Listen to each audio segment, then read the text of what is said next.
Hey traders, Raghee here. Happy Friday, everybody. Welcome to our charts and coffee episode to wrap up the week. Great to see everybody. All right, so without any further ado, let's get right into it. Let's take a look at some of the questions that are coming through. If you have any questions, feel free to type them in. We'll take a look at the charts and we'll break them down according to trend. We'll break them down according to volume support and resistance levels, that thing that I call the sub-market sonar of the market. Where is the size and price indicating that conviction, that commitment? So let's get to it. And first up is a question from Kamal, who asked, could I take a look at Amazon? Oh, where do I see it closing today? Oh, I don't play that game, my friend. So you're talking about pinning. So of course today's quad witching, triple witching. It's really triple witching, but yeah, this is a major expiration of the stock index futures, the stock index futures options, and of course the stock options. And so this is a popular day for pinning. In other words, kind of predicting where the markets are going to close within a certain zone. I would look at open interest and volume. Kamal, I don't play the pinning game. Not that there's anything wrong with it, but to me, it's kind of like guess how many pennies are in the jar. I think the only way to do that is to take a look at what's happening at the level of the size, right? At the level of size, and I'll look at both sides of the chain. So if you're looking at the chain right now, you've got you're looking at Amazon. It really doesn't have anything to do with the chart. You're going to go into it's the volume conversation. So some of it to me is going to be a look at, what kind of volume we have at different levels. Clearly this area around 3,100 is interesting to me. However, take a look at the options chain, both on the put side and the call side. And that's really what that game is. Definitely specific to expiration. All right. Next up, hey there, Scott. What goes on between 4 a.m. and 7:30 in the morning? I'm an early riser and often wake up to not so good looking futures. Your advice how to treat the early morning price action. Okay, so two things, Scott, in terms of what's happening at that time of day. Let's go to a intraday chart of the S&P. I'm going to go to a 1 minute time frame. All right, so here we go. And why isn't that? Let's do this here. That's a weird, let me load a different layout here. All right, so let's go to, where is it? There we go. All right, so hey Neil, I'm on camera.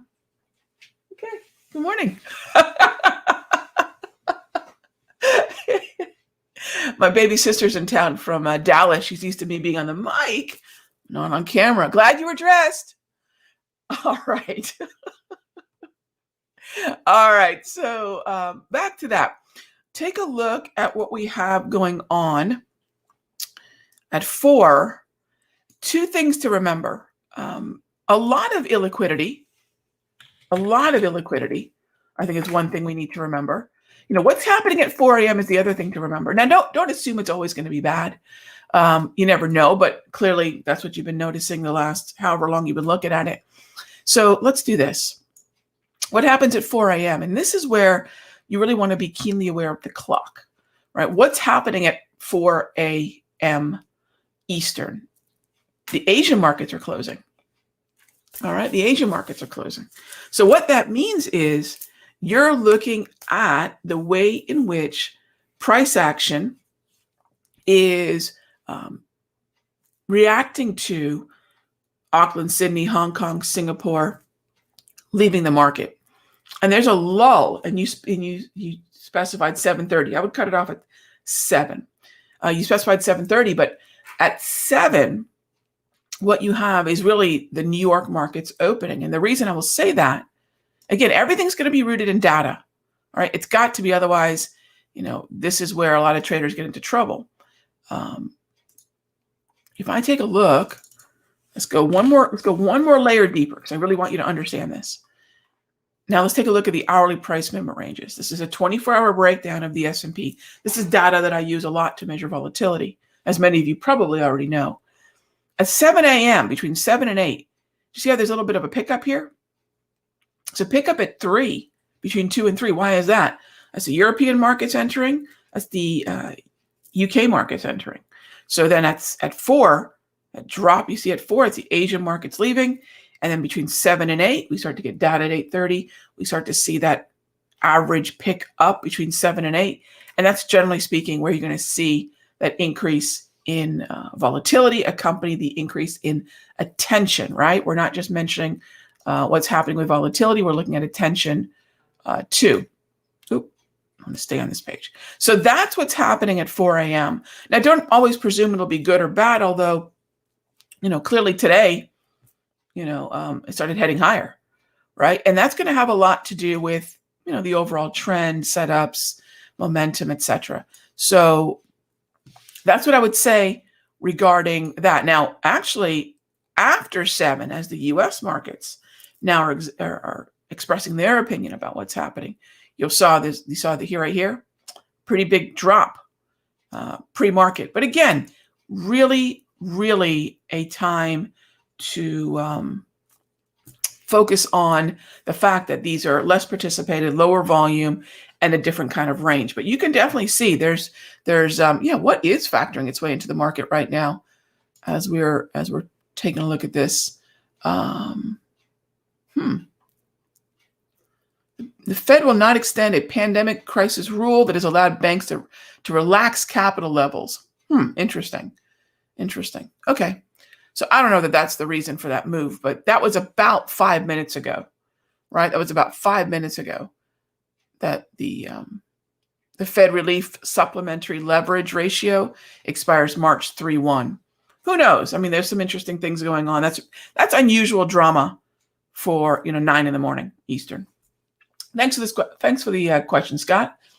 All right, next up is Zeptepi.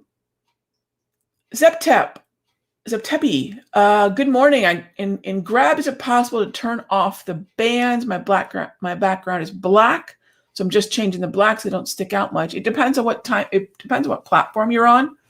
Zeptepi, if you're on TradeStation, yes, that's the best bet. Or if you can turn them to transparent. I believe you can actually choose to spell out transparent on TradeStation. If not, black is fine. Just have it match your background. On TradingView and on Thinkorswim, you can actually toggle those moving averages off. Yeah, so a little bit of tech clarity there. Hope that helps. Do I like Mara and do I like Riot? It's hard not to play these as proxies to Bitcoin. They have been stronger by percentage in terms of return than Bitcoin. So here's what I'll say. If you're looking at these for opportunities to get long as a proxy to Bitcoin, when Bitcoin pulls back, you're going to have opportunities here to get long MARA and RIOT. So yes, but on specifically, Jim, on pullbacks in Bitcoin. So they're absolutely tethered to that narrative. So yes, I do. I mean, look, what's not to like about the overall direction? If I like the direction of Bitcoin, and I also study the way in which I'm measuring the direction here on these two, yeah, you got it. All right. So next up is what do I think about CLF? What do I think about CLF? It's gone a little choppy. I think it's arguably overbought at the zone that it's in right now. Some interesting volume levels. As you can see, that white line is the point of control. The most volume that has been seen in this with that look back. So what does look back mean? How far back am I studying volume and how far back am I looking for the most volume taking place at a particular level? That's where the point of control is right now. Really nice volume footholds, if you will. But again, be careful. It's a non-trending market. My advice always is, look, once you start getting into yellow markets, non-trending markets, start thinking about, is this the absolute best thing that you've got on your watch list? Or is there another reason maybe you're playing this? I don't know, but I would have to say, just push that down your watch list a little bit and try to find trending markets. Now, AMD is an interesting trend. And I think that was the next question I saw here from Robert. AMD's a double red. So right now, when you think of what's happening in tech, and I've been getting a lot of questions about tech. Gang, the one shiny spot in tech, if you want to view tech as just all-encompassing QQQ or NASDAQ futures, XLC has been the relative outperformer. So when you study things at a sector level, index, sector, stock, if you study things at an index level, you break the index down to the sectors that are heavily weighted within it, the stocks that are heavily weighted within it, and the stocks that are heavily weighted within the sectors. That's how you build a watch list that's correlated to the broader averages. So XLC has been operating fine. So then you ask yourself, well, what's in XLC? That's what's in XLC. Then you look for relative outperformance within that list, and that's going to have a better chance at outperforming. Now, AMD's double red, negative MACD, rejected at the mean of the V-score. This is the kind of market you short into rallies. If you're looking for shorts, look for levels. Here, let me show you something here. This is a neat little setup that I can point out to you guys on the daily.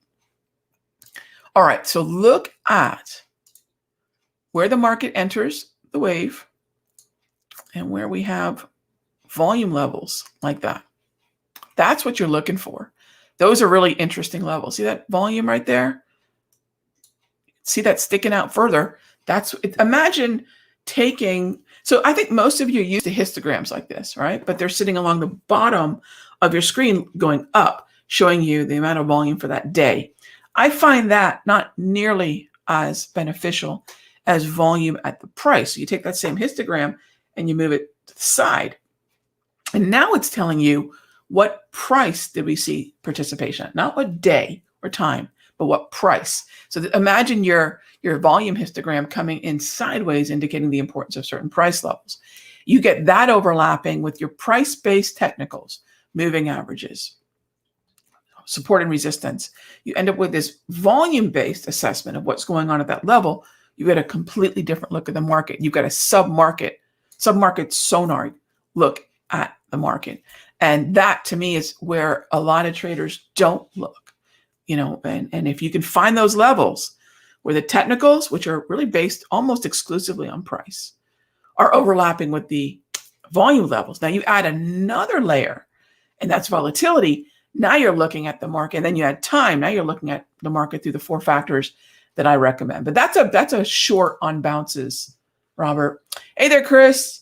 When I take a peek at crude, corn, and soybeans, happy to. We've got exposure in all of them. And crude was an interesting market. I actually broke crude down yesterday for the futures folks in the free video. I'll have to double check if I covered that in the free video. No, in the premium. So what was yesterday's move in crude? Gang, and I wrote all this down for the members, and so I'm taking a look at the notes. Once we exceed 1.85 in crude in terms of the daily price movement range, and then also exceed 2.55, we have gone way beyond the typical norms of volatility in terms of price movement in that market. We were at 6 and change yesterday, I believe. So crude was an unusual day. So what I then recommend is wait for a minor low or an inside day. An inside day, preferably, that starts off below the halfway mark of the previous candle. That's exactly what we're getting here. So this is a good confirmation of a pause. A lot of folks ask me what the heck was factored into crude. And it's always, most of the time, it's going to be an after the fact assessment. But what was priced in? I don't know. I don't know if this was a vaccine conversation globally. We definitely see traffic patterns where they need to be to continue to see both crude and RBOB head higher. So I'm still bullish crude. Oil stock exposure is what I'm really interested in right now.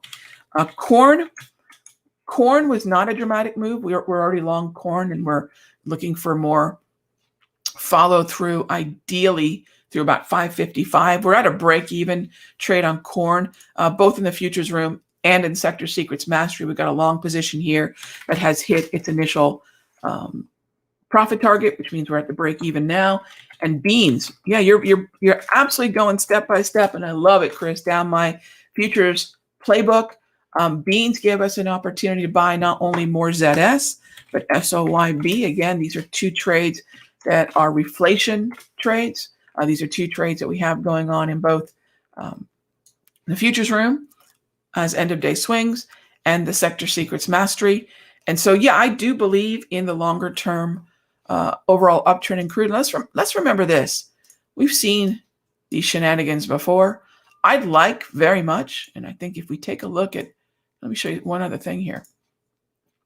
If you take a look at some of these levels like that right there, I'd like crude to stay above that level clearly, well above that level, ideally. Not crude, sorry, soybeans. That's SOYB. Here's ZS, which is what I'm using to measure soybeans. And you can already see we're getting that inside day moving higher. So I don't really worry about my SOB position. I'm not worried about my ZS position. I'm long all three, all my cards on the table, Chris. All three of them are interesting overlaps between what I do in the futures room, in simpler futures, and what I do over in the sector secrets mastery room.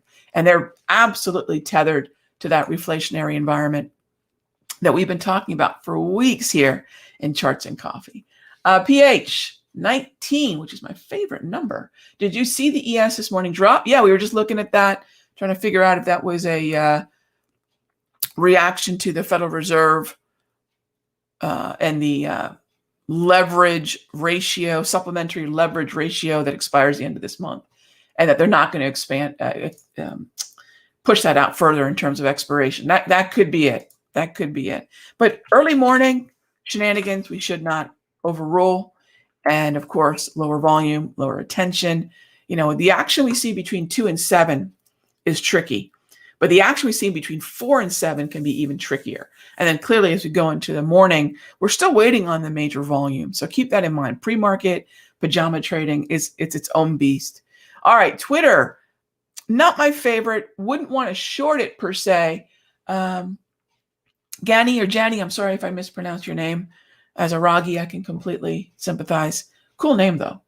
I would say be a bull, but be a bull from lower levels. Be a bull from, if you can, from levels that, well, I mean, take a look here. We're in the thick of that volume zone. That's actually pretty nice. We're right around that point of control. Expect that to act as a sort of gravitational pull. So I wouldn't want to short this, but just be cautious. Be ready for more volatility. It's been toggling between green and yellow. So certainly a buy, but notice how often we've been able to get down towards the 34 EMA on the close. So just be calibrated for that. Be ready for that potentially. All right. Question here. Hey there, Richard. How do I set up volume? You just pull up a volume profile. This is TradingView. There's a lot of volume profile tools within TradingView. Just set one of those up. There's a lot of great ones. Quad witching is a volatility spike for sure. However, is it typically bullish or bearish? Do not try to compartmentalize volatility. Just rather than saying, okay, it's likely to go up or down, look at the ranges it could operate in. That you're going to be much better off, Gary, kind of looking at it neutrally. And as I was mentioning before, when we had the question about quad witching and such, or even sort of the illusion of pinning, look at where the size is. Look at both the puts and the calls, and look at where the size is sitting. Open interest. And then look at the range that we're in. And that's what I look at that. I look at this day as a test of ranges, not bullish or bearishness, okay? However, if we get down to the lower end of the range, I like to be long from lower. So that's bullish to me. I know you mean bullish sentiment and momentum-wise. I don't try to predict what the market's going to do. That's like the batter predicting what the pitcher is going to do. I react to the pitch, right? We have a reaction job, not a prediction job. So I'll leave that to the geniuses on television to do. Thank you for the question. Let's see. Another question, same answer. I just use one of the many volume profile tools that are available in TradingView. I have multiple volume profiles. So the overlap you see is I have 3 different lookbacks, and I'll experiment with those lookbacks depending on the market and depending on key volume and volatility days.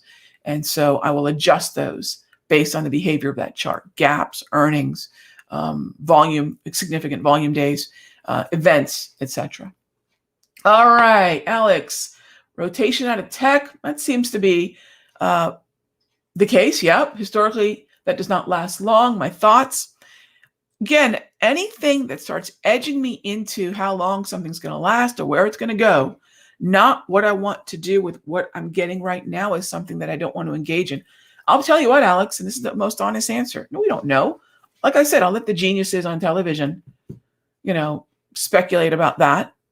But I don't know. What I do know is that we can track when the relative outperformance starts to return in certain sectors, when the relative outperformance starts to return in certain stocks, and I can focus on that rotation. And we can see that pretty gradually and pretty easily. So I'll just start comparing. For example, you might say, okay, Rog, how do you do that? I'll go to something like the Sector SPDR website, and I can start to look at the way in which two different sectors are operating in relation to one another. Another place to do this would be using the sector chart on Koifin. Big fan of that as well. So I'll just start to study what the behavior is and look to see where one market's zigging while the other's zagging. And if I'm really wanting to study what's going on in tech, I'll activate XLK, XLC, XLY, and maybe compare that to the hot sectors right now, like XLF and XLE, right? I know that gets pretty busy, but you don't have to do that all at once. But I'll look at things like that. All right, I'll just compare.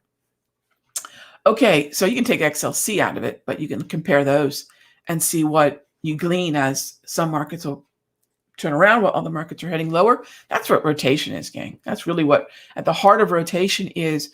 When institutions and funds and managers don't want to be buying at these parabolic higher highs, they start looking around to say, well, where can I take profit, and start looking at what the next sector is going to be, usually the ones that are weaker. So it's usually a rotation of strong into weakness. I'll give you an example. Think about what happened last summer when the market started rotating back into energies and financials, which really did not participate in this summer rally in any significant way. Remember, longer term time horizons, and I don't mean twitchy little 2-day, 2-minute, 2-week trading, longer term time horizons, quarters, years. The way that I describe this is it's a Ferris wheel. What's at the top of the Ferris wheel? What's the bottom of the Ferris wheel? Institutions will look at what's at the bottom of the Ferris wheel. Retail traders love to buy at higher highs. Retail traders love to buy the 52-week breakout or whatever is being yacked about on television, right? But institutions don't play that game. They're looking at oftentimes the bottom side of the Ferris wheel. Does that make sense? Hopefully it does. Okay, so what else do we have here before I call it a morning? As far as ARK goes, Dan, ARK really deserves its own little show. If I ever start talking about ARK in a, that's really not going to be a charts and coffee show, because I'm going to have to, and I would embrace Kathy Wood's time horizon, which is longer term, years, weekly time frame. I'm not going to in any way try to turn her approach and what ARK is doing into short-term speculative swings. It's not. They're playing a completely different game, and that really would be more of a longer-term time horizon conversation. But I believe in what she's doing there. I know she's got a lot of weight in Tesla. But look, I know that a lot of folks are scoffing her now. Folks who probably never had the kind of returns or success that she has. What I love about her is she could care less about whoever's running their mouth off on television who doesn't manage money at the elite level that she is. I'm a big fan. And is she going to maybe have some issues with Tesla? Look, you live by the sword, you die by the sword. And she knows this. She knows that Tesla had a parabolic move last year. She's not looking for that kind of parabolic move again. She knows that Tesla's move was very much tethered to the stock split and being added to the S&P 500. That's not something that's going to happen every year, right? Real traders know how to trade when markets aren't parabolic. Great. Look, you can take advantage of that, but you look at what Tesla was last year as a gift, and one that probably won't behave like that again, if ever, but for a really long time. So yeah, it's a whole different psychology, isn't it, Dan? Huge fan. I would look at that on a weekly chart, though. I wouldn't look at that on a daily. On my notebook, when I'm looking at anything in ARC, I'm always looking at a weekly. All right. So yeah, big fan of what she's doing. Big fan of her patience, her research team, and her trust in her vision. A lot of people can learn from that. Okay, so that is, gosh, I ran way over. I know it's Friday. I ran way over. My apologies, but time to head on over to your respective rooms or masteries, wherever you may be heading next. And thank you as always. Mark, yeah, that's exactly what it is. It's the difference between, I don't know if you guys can see it on the right. Where is it? Yeah, right there. I don't know if you can see that. It's a bat. I keep a baseball bat in my office. And it reminds me to wait for my pitch. I'm not going to guess at what the pitcher is going to do. I can probably guess. I've been doing this for 3 decades. I get a pretty good idea some days, but I'm not going to presume I know what the pitcher is going to hurl my way, right? I only know what I need it to look like when it's coming towards the plate. My job is to recognize the pitch, not predict necessarily. And I think that's our job. And that's right. Warren Buffett psychology, gang. Absolutely. All right, let me wrap it up. My apologies for running over. I will see you all on Monday. All right. Thanks as always for joining our Charts and Coffee crew. And we're going to get some t-shirts made, I think, in 2021. Have a good one, gang. Be good to each other.